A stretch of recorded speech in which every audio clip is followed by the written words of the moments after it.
On appelle cette période Revelation Time. Le temps de la révélation. Et ce sont des révélations sérieuses. Selon le même haut responsable américain, Monsieur Stéphane Briand. On dit au Mali, ja, ce sont les Américains, selon Monsieur Stéphane Briand. Ja, ce sont les Américains qui ont encouragé et qui ont instruit Monsieur Emmanuel Macron MC à envoyer des troupes en Ukraine. Pour faire quoi? C'est ce que nous allons voir dans cette émission-là. En plus de ça, les Ouïsa sont en train d'étudier comment ils vont exfiltrer M. Zelensky en cas d'effondrement de son gouvernement.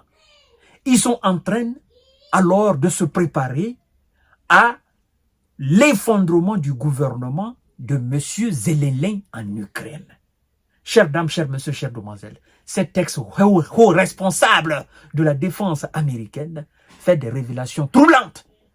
Mais avant tout, partagez massivement cette vidéo. Je veux voir, dans cette vidéo, je veux voir 2000 à 3000 partages. S'il vous plaît, partagez cette vidéo dans tous les groupes possibles. Ce n'est pas mon invention. C'est une information que nous sommes en train de diffuser et commenter. Partagez la vidéo, interagissez dans les commentaires, mettez assez de cœur, chères dames, chers messieurs, chères demoiselles. Je vous ai dit, cette page-là, c'est pas pour raconter des blabla, c'est pour des informations réelles. Alors, Asia Time, les Ouïsa, les États-Unis étudient une évasion de Zelensky sur le modèle de la libération nazie de Mussolini. Ah, pour ceux qui, n'est-ce pas, ont jeté un coup d'œil sur l'histoire de Mussolini, comment il a été libéré par l'Allemagne. Parce que le gars là, je crois bien, il était ami à Monsieur Adolphe. Ah, chères dames, chers messieurs, chères demoiselles, c'est la même opération que les États-Unis veulent utiliser en cas d'effondrement du gouvernement de M. Zelensky. Nous allons entrer dans les profondeurs. Partagez la vidéo dans tous les groupes possibles. Partagez chaque personne, n'est-ce pas, chaque partage, chers dames, chers messieurs, chères demoiselles. Le ministère américain de la Défense étudierait un plan d'évasion du président ukrainien Volodymyr Zelensky de Kiev en cas d'effondrement de son gouvernement. C'est ce qu'il affirme dans un éditorial du journal Asia Time, Stéphane Briand.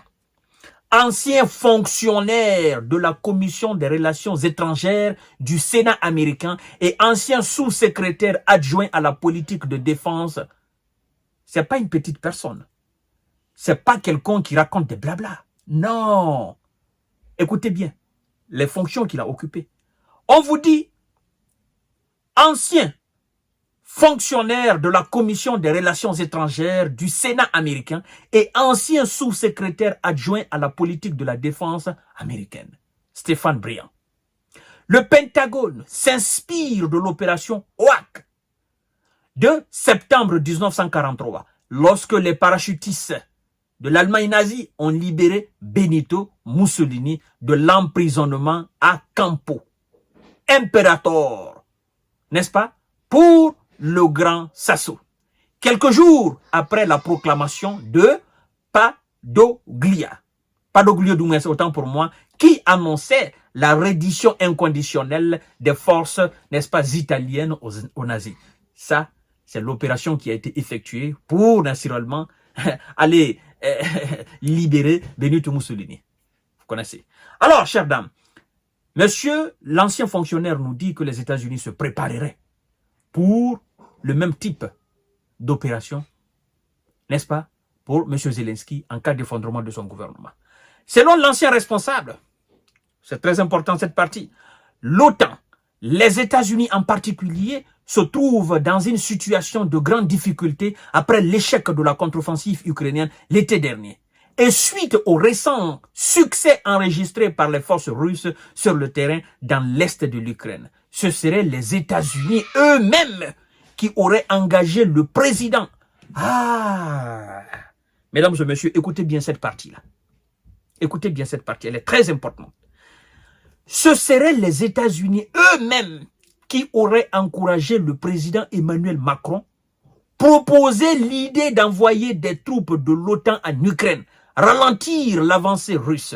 Une idée qui, selon Briand, n'aurait pas été discutée dans les cercles officiels, n'est-ce pas, sans l'échec de la contre-offensive ukrainienne et l'effondrement des défenses d'Advika. Ça veut dire quoi? Ça veut dire, derrière l'envoi des troupes françaises, les États-Unis sont derrière. Ce sont eux qui ont alors encouragé Monsieur le Président Emmanuel Macron à envoyer des soldats.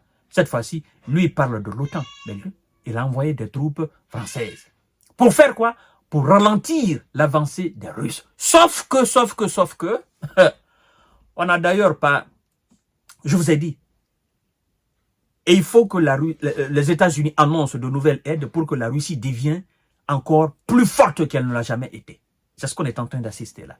Alors, si les troupes ont été envoyées pour ralentir l'avancée des Russes, ça veut dire que on n'a pas envoyé de troupes. Parce que entre l'annonce ou la validation de ces 61 milliards de dollars et les villages et les positions ukrainiennes qui tombent, écoutez, il n'y a pas eu grande chose. Lendemain seulement de la validation de cette aide, il y a un village qui est tombé. Et puis depuis ce jour, les localités ne font que tomber, les positions ne font que tomber, les Ukrainiens ne font que reculer. Alors, cette force qui devrait dans les conditions normales ralentir les forces russes, elle est où? En tout cas, ce n'est pas les 100 hommes, encore moins les 1500, n'est-ce pas, qui attendent à être envoyés selon le même ex-fonctionnaire américain. C'est pourquoi, moi je me dis que ces gens, ils ne sont pas sérieux au fait. Alors, chères dames, chers messieurs, chères demoiselles, partagez la vidéo dans tous les groupes possibles. Si l'objectif était de les ralentir, ils continuent leur chemin. L'avancée russe, une idée qui, selon Briand, n'aurait pas été discutée dans les cercles officiels, n'est-ce pas, sans l'échec de la contre-offensive ukrainienne et l'effondrement des défenses d'Advika. Vous comprenez?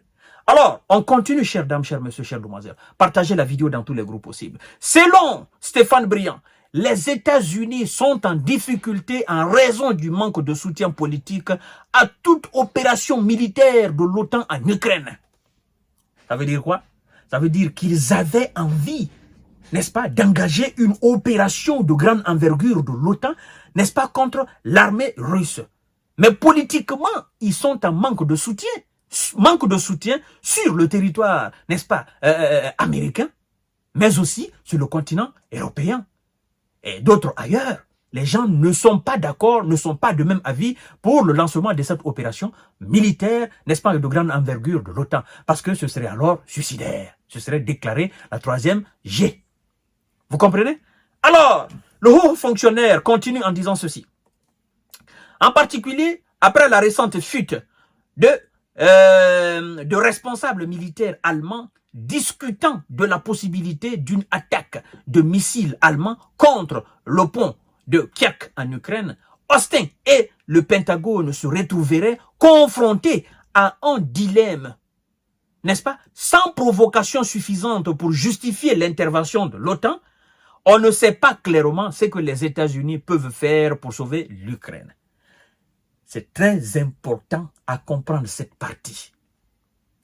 Donc, les Américains et les Alliés attendent une action pour eux majeure, justifiant alors l'engagement des troupes otaniennes face à l'armée russe. Alors, moi, je me pose la question de savoir quelle action ils attendent maintenant. Ils attendent quoi? Quoi ils attendent? Bon, nous savons que l'Ukraine ne fait pas partie de l'Union européenne, encore moins des pays de l'OTAN, membres de l'OTAN. Ça, nous le savons. Maintenant, la Russie ne mène pas une guerre sur le territoire américain, encore moins sur le territoire français, ou dans un pays de l'OTAN. Non, la Russie est en Ukraine. Maintenant, il y a quoi en Ukraine que si les Russes touchent, ça va justifier l'envoi des troupes otaniennes face à l'armée russe? Il y a quoi? Il y a quoi? Qu'est-ce que les Américains possèdent en Ukraine? Ou qu'est-ce qui est beaucoup plus grand aux yeux des Otaniens que la Russie ne doit pas toucher pour ne pas envoyer, pour ne pas qu'on assiste à l'envoi des troupes otaniennes en Ukraine. Mais il n'y en a pas. Il n'y en a pas. La fois dernière, les Russes ont saisi, je crois bien, la centrale de Zaporizhzhia, et puis on a suivi une déclaration, oh non, les Russes n'ont pas le droit de s'accaparer, ils n'ont pas le droit de toucher la technologie américaine, le Sénat ou le Congrès américain condamne cela. Ben, la Russie n'a même pas branché mot. Alors, la question est de savoir, qu'est-ce que les États-Unis peuvent considérer comme ligne rouge pour dire, ben, la Russie, si vous touchez à ça, vous allez nous sentir, nous allons envoyer des troupes otaniennes sur le terrain. Qu'est-ce qui est pour vous, qu'est-ce que la Russie doit toucher pour que les Américains envoient des troupes pour vous? Moi, en tout cas, de mon niveau, il n'y en a pas. Je parle du territoire en Ukraine. Je ne parle pas des États-Unis, encore moins en France ou en Allemagne. Je ne parle pas des pays de l'OTAN. Je parle de l'Ukraine. Qu'est-ce que la Russie doit toucher en Ukraine pour que les Américains puissent justifier cela? C'est-à-dire, ils considèrent cela comme, voilà, nous avons envoyé, le justificatif, c'est ça. C'est à cause de ça que nous avons envoyé. Pour vous, c'est quoi? En tout cas, à mon niveau, il n'y en a pas. Moi, je parle de l'Ukraine, je ne parle pas d'un autre pays de l'OTAN. La possibilité d'une attaque de missiles allemands contre, bon, voilà. On ne sait pas clairement ce que les États-Unis peuvent faire pour sauver l'Ukraine. Selon Achiatam, un effondrement politique, n'est-ce pas, à Kiev, ou une tentative de la Russie de forcer politiquement la main au pays, attaqué en tentant d'installer un président disposé à négocier, pourrait fournir aux États-Unis l'opportunité d'une intervention directe de l'OTAN. Bon, ça aussi, je ne crois pas. Je ne crois pas. D'ailleurs, la preuve en est que la Russie vient de mettre M. Volodymyr Zelensky sur la liste des personnes les plus recherchées en Russie. Donc, si la Russie venait à exécuter naturellement cet avis de recherche et venait à arrêter M. Volodymyr Zelensky, ben, même ça, les Américains, ils ne pourront absolument rien faire. Hein, si la Russie venait par exemple à prendre Kiev et à renverser le gouvernement certainement ukrainien, à mettre un gouvernement, ne sais pas, qui serait favorable à la Russie, je ne vois pas en quoi les Américains vont envoyer des troupes. Ils diront tout simplement, bon, la Russie a gagné et puis voilà quoi. Et, bon, on peut pas. D'accord, c'est la guerre. Et Zelensky devrait s'attendre à cela. Donc, dire qu'ils vont forcer la main, c'est pas un motif. Les Américains n'auront jamais le grand cœur d'envoyer des troupes otaniennes sur le terrain. Ils ne pourront pas, parce qu'ils sont conscients des conséquences de cela. Mais ce Joe Biden vous a dit clairement qu'il ne peut pas accepter l'Ukraine dans l'OTAN, n'est-ce pas, au risque de déclarer une guerre. Il dit que ça sera la déclaration frontale de la guerre à la Russie. Et lui, il ne voudra jamais cela, parce qu'il le sait. Vous comprenez, chères dames, chers messieurs, chères demoiselles? Alors, il continue en disant ceci d'une intervention de l'OTAN, n'est-ce pas?